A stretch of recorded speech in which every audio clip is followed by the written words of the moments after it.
Sir ఎక్కడ problem జరిగినా విజయ యాదవ్ గారు అక్కడ ఉంటారు. సో దీనివల్ల మీకు ఫ్యామిలీలో ఏమన్నా ఎందుకు నువ్వు వెళ్ళడం అట్లా ఏం లేదు? ఏం లేదు ఎప్పుడు అసలు. ఇంకా మా పేరెంట్స్ అంటే ఇప్పుడు లేరు ప్రస్తుతం. మా పేరెంట్స్, మా మదర్ ఫాదర్ ఇద్దరు కూడా ఏదున్నా నువ్వు ముందు ఉండాలని అంటారు. మనం ఉండాలి ముందు. మనం ఎవరి గురించి మనం వెయిట్ చేయొద్దు. ఏ సమస్య వచ్చి ఇప్పుడు నేను డబ్బింగ్ స్కిల్స్ అప్పుడు నేను ఆమరణ దీక్ష చేశాను. నేను ఎవరితో అడగలేదు, కన్సల్ట్ చేయలేదు. ఏదో ఆవేశంలో అంటే అందరం చాలా ఇదిగా ఉన్నాము. నేను ఆమరణ దీక్ష చేస్తా అని చెప్పేసరికి మా మదర్ ఏడ్చారు.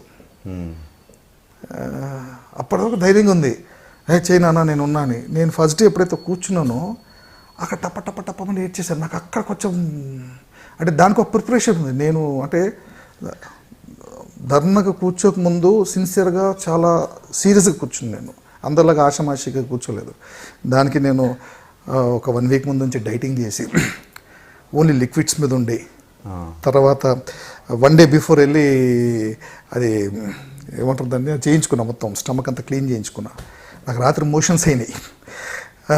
అయితే కూర్చుంటానో లేనో అని భయం వేసింది. పొద్దున్న లేసాను, మళ్ళీ 8 o'clock కల్లా వెళ్ళిపోయి కూర్చున్నాను. మా మదర్ కష్టం చూసి ఎందుకు ఇంత కష్టపడుతున్నాను అన్నారు. అంటే లేదమ్మా 10 మంది కోసం చేయాలి. ఎవరు రాంది, నువ్వు ఒక్కరిని వస్తున్నావు అన్నాను. లేదమ్మా, ఓకే వెరీ గుడ్ వెళ్ళు, గో హెడ్ అంది.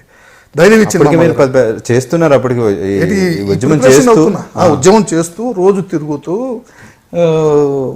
దాని మీద ప్రిపేర్ అవ్వాలి. నాకు సిపిఐ నారాయణ గారు పిలిచి చెప్పారు, నువ్వు కూర్చుంటున్నావు జాగ్రత్త కూర్చోవాలి. ఎందుకంటే ఏమాత్రము నీకు గ్యాస్ అంటే మీకు యాసిడిటీ ఏమైనా ఉంటుంది, మీకు చేస్తే మీకు రివర్స్ కొడితే హార్ట్ అటాక్ వస్తుంది. సో మీరు ఇవన్నీ చేసి చాలా జాగ్రత్తగా చేయాలి. మీరు చేస్తా అంటే సిన్సియర్ ఆషామాషి కాదు ఇది అన్నారు ఆయన. సార్ నేను దేనికైనా ప్రిపేర్ అయి ఉన్నాను సార్ అంటే ప్రిపేర్ అవ్వాలి. మనం అనుకున్న ధ్యేయం సక్సెస్ అవ్వాలంటే మీరు కూడా జాగ్రత్తగా ప్రిపేర్ అవ్వాలి. ఫస్ట్ పోయి కూర్చున్నాను. సరే okay 5 days 6 days 6th day పోలీసులు ఎత్తుకెళ్ళిపోయారు.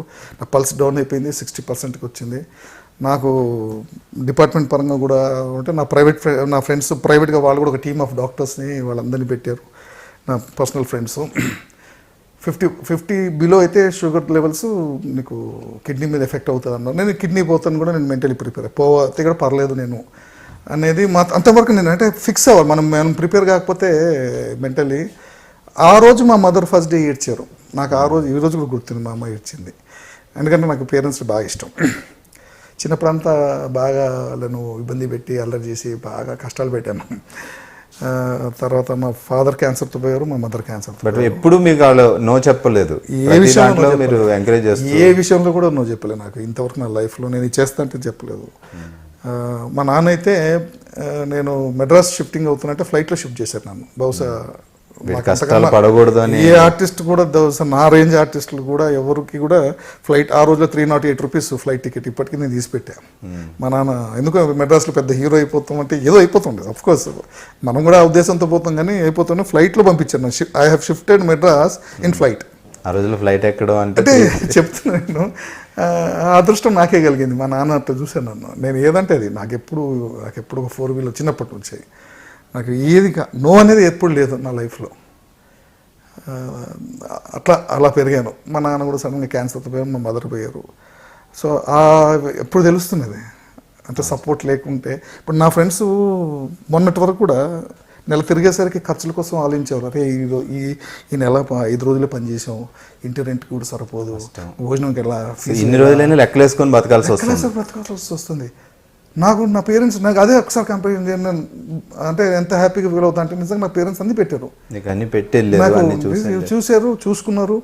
నాకు ఏమంటారు ఏంటి రెంట్ లేదు చెప్తున్నా, భోజనం కోసం వెతుకాల్సిన పని. ఇప్పటికీ చాలామంది నా ఫ్రెండ్స్ ఇప్పటికీ వెతుకుంటారు. పాపం బాధ వేస్తుంది. అంటే మనం ఇంకా ఇన్ని సంవత్సరాలను కూడా ఇంకా ఆల్మోస్ట్ ఇప్పుడు నేనే సీనియర్ ఆర్టిస్ట్నా అంటే ఇంకా ఎట్లుంటుంది పరిస్థితి చెప్పండి.